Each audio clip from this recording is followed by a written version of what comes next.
سورہ اخلاص کا کثرت سے پڑھنا آدمی کو کہاں سے کہاں لے جاتا ہے.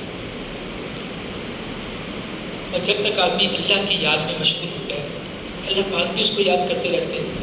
آدمی فرشتوں میں اللہ کا ذکر کرتا ہے, آدمی مجمع میں اللہ کا ذکر کرتا ہے, اللہ اس سے بہتر مجمع فرشتوں کے مجمع میں اس کا ذکر کرتا ہے. اور جو کثرت سے ذکر کرنے والے ہیں اللہ نے جنت میں ایک خاص دروازہ ان کے لیے مخصوص کر کے رکھا ہے جو کثرت سے ذکر کرنے والے ہیں. ذکر کی کثرت ہو جائے. اللہ پاک کو اپنے ناموں سے لینا بڑا پسند ہے. سبحان اللہ, پاک ہے اللہ کی ذات, الحمدللہ, لا الہ الا اللہ, اللہ اکبر. جو بھی آدمی یہ کلمات پڑھتا ہے یہ کلمات اللہ کے عرش کے گرد چکر لگاتے ہیں اور پڑھنے والے کے لیے دعائیں خیر کرتے ہیں. بس سبحان اللہ کا ثواب بہت پہاڑ سے زیادہ ہے, الحمدللہ کا ثواب بہت پہاڑ سے زیادہ ہے, لا الہ الا اللہ کا ثواب بہت پہاڑ سے زیادہ ہے, اللہ اکبر کا ثواب بہت پہاڑ سے زیادہ ہے. ہمارے دو کلمے ایسے ہیں زبان پر بہت ہلکے لیکن ترازو میں بہت وزنی, وہ سبحان اللہ و بحمدہ سبحان اللہ العظیم ہے. اور جو آدمی چاہے کہ اس کو حضور اقدس صلی اللہ علیہ وسلم کی شفاعت مل جائے وہ آپ صلی اللہ علیہ وسلم پہ کثرت سے درود شریف پڑھے. ایک صحابی حاضر ہوئے آپ صلی اللہ علیہ وسلم کی خدمت میں, میں نے اتنا وقت اپنی دعاؤں کے لیے رکھا ہے, اس میں سے درود شریف پڑھنے کے لیے کتنا وقت رکھا ہے, کیا میں چوتھائی وقت رکھ لوں؟ آپ صلی اللہ علیہ وسلم کی شفاعت میں بہت اچھا, اگر اس سے بڑھا دو تو اور اچھی بات ہے. انہوں نے کہا اچھا کیا میں آدھا وقت رکھ دوں؟ بہت اچھی بات ہے, اس سے بڑھا دو تو اور اچھی بات ہے. کرتے کرتے اس بات پہ آ گئے کہ اب میں سارا وقت درود شریف پڑھنے میں گزاروں گا. آپ سے فرمایا پھر تمہارے سارے کاموں کی غیب سے کفایت کی جائے گی. درود شریف پڑھنا اتنا بڑا عمل ہے. ایک دفعہ جو درود شریف پڑھتا ہے 10 نیکیاں ملتی ہیں, 10 گناہ میں معاف ہوتے ہیں, 10 درجے جنت میں بلند ہوتے ہیں. اور حضور اقدس صلی اللہ علیہ وسلم کو ایک فرشتہ لے جا کے درود شریف پہنچاتا ہے. درود شریف کی کثرت سے ہو. اور میں محترم دوستوں گناہ گار تو ہم ہیں, لیکن جو آدمی توبہ کثرت سے کرتا ہے, استغفار کثرت سے کرتا ہے, اللہ اس کے گناہوں کو معاف فرما دیتا ہے. اللہ تو بڑے رحیم ذات ہے, کریم ذات ہے, معاف کرنے والی ہے. وہ تو چاہتے ہیں کہ کوئی مجھ سے معافی مانگے. ہمارا جب کوئی آدمی سچے دل سے توبہ کرتا ہے آسمانوں پہ چراغاں ہو جاتا ہے. آج میرے فلانے بندے نے مجھ سے صلح کر, آسمانوں پہ چراغاں ہوتا ہے. وہ کتابوں میں واقعہ بڑا مشہور لکھا ہوا ہے. بنی اسرائیل کے اندر ایک آدمی نے 99 آدمیوں کو قتل کیا. یہ ریاض الصالحین میں واقعہ لکھا ہوا ہے. اب اس کے دل میں بات پیدا ہوئی کہ میں نے بڑی غلطی کی, اتنے آدمیوں کو میں نے قتل کر دیا, میرا کیا بنے گا. ایک نیک آدمی کے پاس گیا اور کہا کہ یہ معاملہ ہے, کیا میری معافی کی کوئی شکل ہے. وہ آدمی تو نیک تھا لیکن دین کا زیادہ علم اس کو نہیں تھا. تو اس نے کہا کہ تیری کیسے معافی ہوگی, تو نے 99 کو قتل کیا. اس نے اس کو بھی قتل کر دیا. لیکن پھر دل میں خیال پیدا ہوا کہ کاش کوئی میری معافی کی شکل ہو جائے. لوگوں نے کہا فلانی جگہ ایک نیک عالم رہتے ان کے پاس چلے گئے. وہ ان کے پاس چلا گیا, ان سے یہ مسئلہ پوچھا. انہوں نے فرمایا کہ دیکھو اللہ رب العزت شرک کے گناہ کو تو معاف نہیں کریں گے, باقی جس گناہ کو دل چاہے معاف کر دیں, لیکن تم جس ماحول میں رہتے ہو اس میں گناہوں کی طرف طبیعت چلتی ہے. تم ایسا کرو کہ فلانی نیکوں کی بستی میں چلے جاؤ. اس نے کہا بہت اچھا. سامان اٹھایا, نیکوں کی بستی کی طرف چل دیا. راستے میں فرشتے موت کے آ گئے, جنت کے فرشتے آ گئے کہ ہم اس کی روح کو لے جائیں گے, اس نے توبہ کر لی. جہنم کے آگے کہ 100 کو قتل کیا, جہنم بھی لے جائیں گے. اللہ رب العزت نے ایک اور فرشتہ بھیجا, اس نے مسئلہ حل کیا کہ دیکھو اس کے قدم ناپ لو, اگر نیک آدمیوں کی بستی کی طرف زیادہ قدم چل چکا تو جنت میں لے جاؤ, نہیں تو جہنم میں لے جانا. جب فرشتے زمین ناپنے لگے اللہ رب العزت نے اپنی قدرت سے نیکوں کی طرف کی زمین کو سپیڑ کے وہ فاصلہ کم کر کے اس کو جنت میں داخل کر دیا. تو جس نے 100 کو قتل کیا تھا اللہ نے اس کو معاف کر دیا, جنت میں داخل کر دیا. تو آدمی کسی وقت بھی مایوس نہ ہو.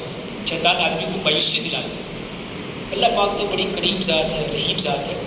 بس آدمی توبہ کر کے سچے دل سے توبہ کرے, پچھلے اپنے گناہوں پہ معافی مانگے, انشاءاللہ اللہ خیر کا معاملہ کرے. آئندہ کوشش کرتا رہے گناہوں سے بچنے کی. تو توبہ استغفار کی کثرت یہ ہر پریشانی کا راستہ ہے. کوئی بھی آدمی کسی پریشانی میں پھنس جائے، کسی مصیبت آ جائے، کوئی مسئلہ پیدا ہو جائے، تو ہم استغفار کثرت سے شروع کر دیں، اللہ رب العزت اس کے لیے اپنی قدرت سے راستہ پیدا فرما دیں۔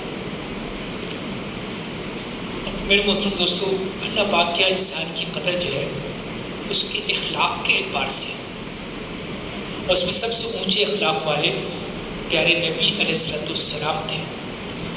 وہ اخلاق کا کمال اللہ پاک نے ان کو عطا فرمایا تھا، ان جیسا کوئی اخلاق والا نہیں۔ ایک غیر مسلم عالم نے آپ صلی اللہ علیہ وسلم کا امتحان لینے کی غرض سے آپ کے پاس حاضر ہوا۔ آپ کے سامنے ایک قبیلے کا حال رکھا جا رہا تھا کہ فلانا قبیلہ جو ہے وہ اسلام میں داخل ہو گیا، لیکن بیچارے مالی اعتبار سے کمزور ہے، ان کی مدد کی ضرورت ہے۔ آپ صلی اللہ علیہ وسلم نے ارشاد فرمایا کہ اس وقت تو ہمارے پاس کوئی چیز نہیں مدد کرنے کے لیے۔ تو یہ جو یہودی عالم تھے یہ کہنے لگے کہ میرے پاس سونے کا ایک ٹکڑا ہے، اگر آپ چاہیں تو لے لیں، اس کے بدلے میں فلاں فلاں درخت کی اتنی کھجوریں میں لوں گا۔ آپ صلی اللہ علیہ وسلم نے فرمایا درخت کو طے نہ کرو، اس کے بدلے میں اتنے ساکھ کھجوریں تم کو دے گی۔ معاملہ طے ہو گیا۔ وہ سونا لے کے آپ صلی اللہ علیہ وسلم نے ان کو بھجوا دیا، اس قبیلے والوں کو۔ کچھ دن کے بعد، ابھی وہ مدت پوری نہیں ہوئی تھی کہ وہ حاضر ہو گئے عالم، اور آپ صلی اللہ علیہ وسلم سے کہا میرا قرضہ واپس کریں، اور آپ صلی اللہ علیہ وسلم نے فرمایا کہ ابھی تو اس کی مدت پوری ہونے میں کچھ وقت باقی ہے۔ انہوں نے آپ صلی اللہ علیہ وسلم کا گریبان پکڑ لیا کہ تم قریشی لوگ تو ایسے ہی ٹال مٹول کرتے ہو۔ حضرت عمر رضی اللہ عنہ ساتھ کھڑے تھے، انہوں نے تلوار نکالی، آپ صلی اللہ علیہ وسلم سے اجازت مانگی کہ آپ اجازت دے دیں میں اس کا سب قلم کر دوں۔ آپ صلی اللہ علیہ وسلم نے ارشاد فرمایا حضرت عمر رضی اللہ عنہ کہ جاؤ اس کا قرضہ واپس کرو، اور یہ جو تم اس پہ ناراض ہوئے ہو اتنی کھجوریں زیادہ دینا۔ جب حضرت عمر رضی اللہ عنہ لے گئے، قرضہ واپس کیا، جب کھجوریں زیادہ دی تو پوچھا زیادہ کیوں دے رہے ہو؟ میں جو میں آپ پہ ناراض ہوا تھا اس وجہ سے یہ زیادہ کھجوریں آپ کو دے رہا ہوں۔ اس بات پر انہوں نے کلمہ پڑھ لیا اور مسلمان ہو گئے۔ تو ہمیں بھی، ہماری بھی اخلاق ایسے ہوتے ہیں۔ اللہ تعالیٰ سے 10 سال آپ صلی اللہ علیہ وسلم کی خدمت کی، کہتے ہیں کبھی مجھے آپ صلی اللہ علیہ وسلم نے کسی بات کا ارشاد فرمایا اور میں نہیں کر سکا، آپ صلی اللہ علیہ وسلم کبھی مجھ پہ ناراض نہیں ہوئے۔ تو ہمارے اخلاق بہتر ہوتے چلتے ہیں۔ فرمایا مجھے اخلاق کا معلم بنا کے بھیجا گیا، تم میں سے بہتر وہ ہے جس کے اخلاق بہتر ہیں۔ فرمایا جو بڑوں کی عزت نہیں کرتا، چھوٹوں پہ شفقت نہیں کرتا، علماء اکرام کی قدر نہیں کرتا، وہ ہم میں سے نہیں۔ فرمایا ماں کے قدموں تلے جنت ہے، اور باپ جنت کے دروازوں میں سے ایک دروازہ ہے۔ مایا اگر تمہارے والدین بوڑھے ہو جائیں تو کبھی ان پہ تیز نگاہ کر کے نہ دیکھنا کہ آدمی کی ناگواری اول اس کی نگاہی سے پہچانی جاتی ہے۔ تو تیز نگاہ کر کے دیکھنا بھی والدین کو منع فرما دیا۔ تو کوئی اگر بدتمیزی کرنے کا اور کسی چیز کا تو کیا جواز باقی رہے گا۔ مسلمان کے بہت زیادہ حق آپ صلی اللہ علیہ وسلم نے ارشاد فرمائے، ماں کے، باپ کے، بیوی کے، بچوں کے، ہر ایک کے حق آپ صلی اللہ علیہ وسلم نے فرمائے، پڑوسی تک کے حق آپ صلی اللہ علیہ وسلم نے فرمائے کہ اگر تم کھانا پکاؤ تو اس میں شوربہ زیادہ کر کے کچھ پڑوسی کے گھر میں بھی بھیج دو، اور اگر پڑوسی تم پر کوئی ظلم کرے تو اس پہ صبر کر لو۔ تو ہماری بھی اخلاق روز بروز بہتر ہوتے چلے جائیں، اور کسی سے غلطی ہو جائے تو ہم اس کو اللہ کے لیے معاف کر دیں۔ فرمایا جو حق پر ہوتے ہوئے دوسرے مسلمان بھائی کو معاف کر دے گا، اللہ پاک اس کو جنت کے بیچ میں محل دیں گے، اور قیامت کے دن اس کو بلا کے کہیں گے جنت کی جس حور کا دل چاہے انتخاب کر لو۔ کسی نے مسلمان بھائی کو قرضہ دیا، کسی وجہ سے وہ قرضہ ادا نہ کر سکا اور کچھ مدت کا اضافہ کر دیا، مانگا اس نے، مثال کے طور پر 10,000 روپے قرضہ آپ نے کسی کو دیا، 1 مہینے کا وقت طے ہوا، 1 مہینے میں کسی وجہ سے وہ واپس نہ کر سکا، اس نے کچھ دن اور آپ سے مانگ لیے، تو آپ کو جتنے دن آپ اس کو وسعت دیں گے، ہر روزانہ اس آپ کو 10,000 روپے صدقہ کرنے کا ثواب ملے گا۔ تو معاف کرنے کی صفت اللہ پاک کو پسند ہے۔ کسی سے غلطی ہو جائے، کمی کوتاہی ہو جائے تو اس کو معاف کر دینا، یہ اللہ پاک کیا بڑا محبوب ہے۔ ایک انصاری صحابی آپ صلی اللہ علیہ وسلم کے پاس سے گزرے، ان کی داڑھی میں سے وضو کا پانی ٹپک رہا تھا۔ آپ صلی اللہ علیہ وسلم نے ارشاد فرمایا کسی نے کسی جنتی کو دیکھنا ہو تو ان کو دیکھ لیں۔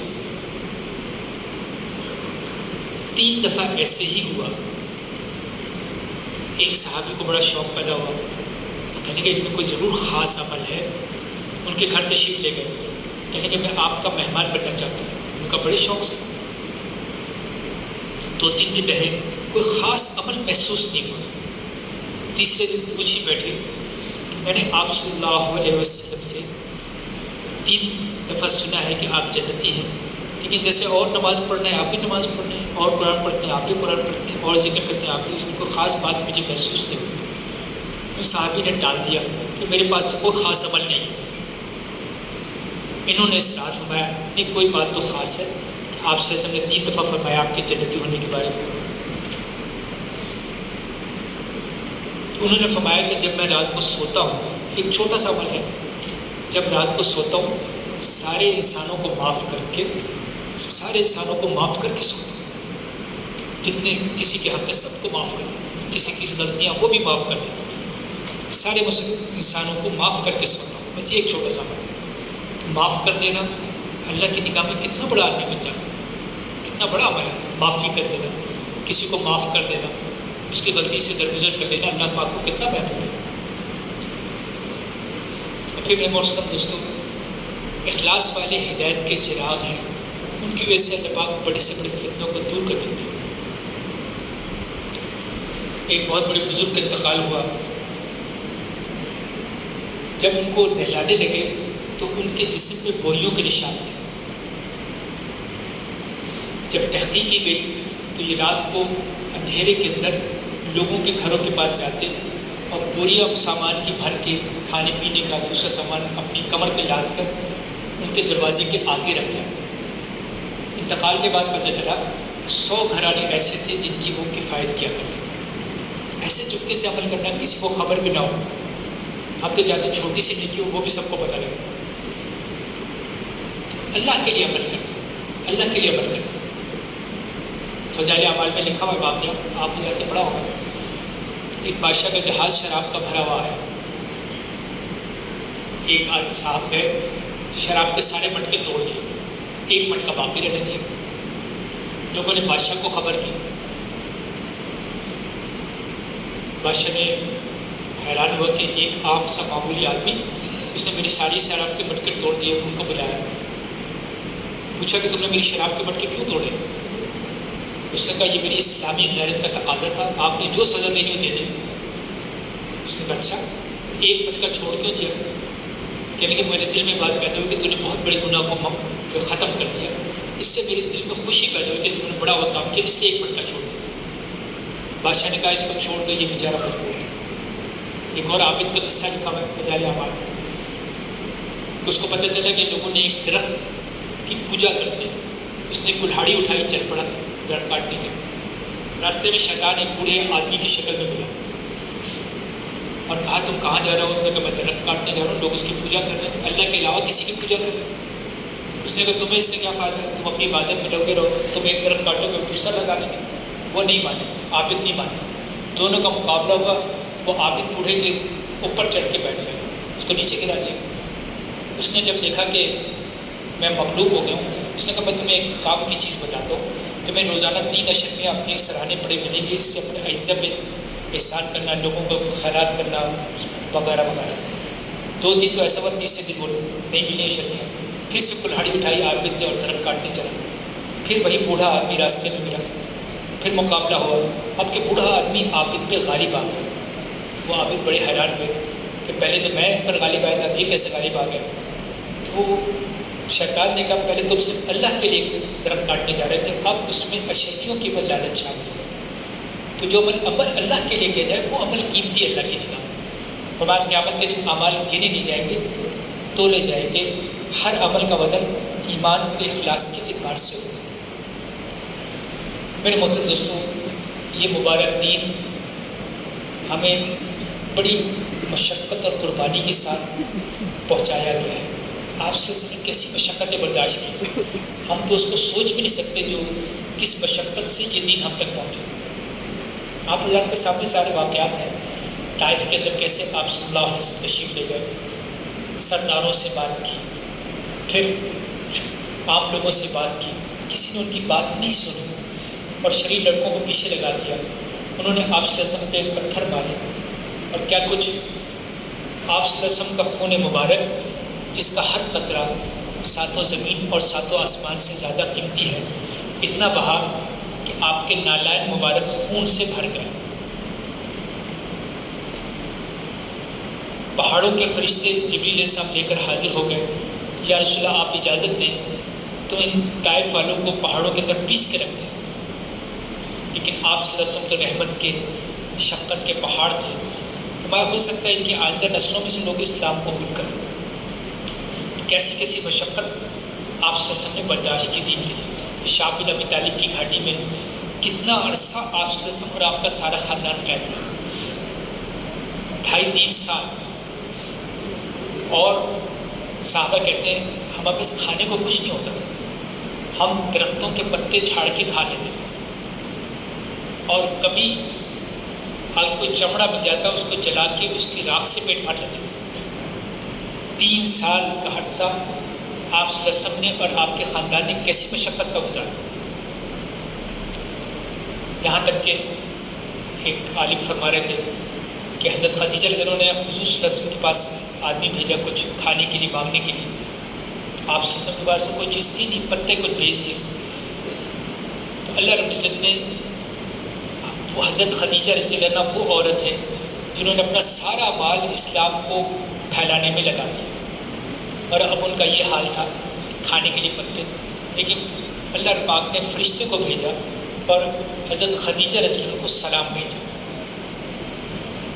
تو کیسی مشقت سے اور قربانی سے یہ اللہ کا دین ہمارے تک پہنچا ہے، کیسے آپ صلی اللہ علیہ وسلم نے مشقت اٹھائی، صحابہ رضی اللہ عنہم اجمعین نے مشقت اٹھائی، اور ان کی قربانیوں سے اللہ نے دین میں کیسے پہنچا دیا۔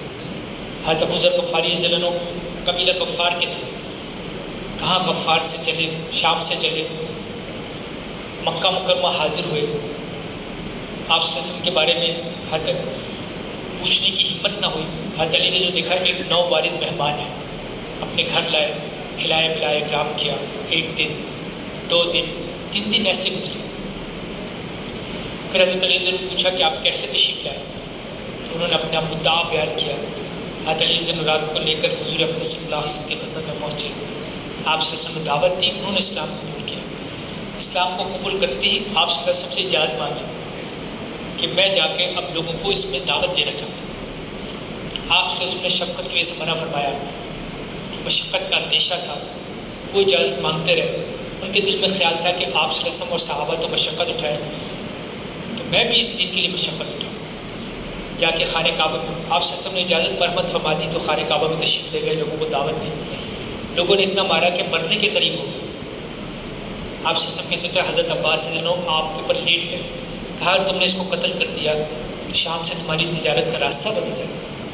دوسرے دن پھر ایسا ہوا، پھر ایسی مشقت اٹھائی، کیسی مشقت سے دین ہم تک پہنچا ہے۔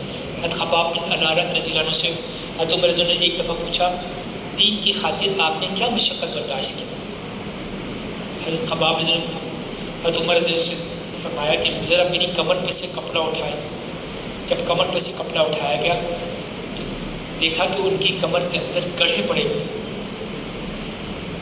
حضرت عمر رضی اللہ عنہ نے پوچھا یہ گڑھے کیسے پڑے؟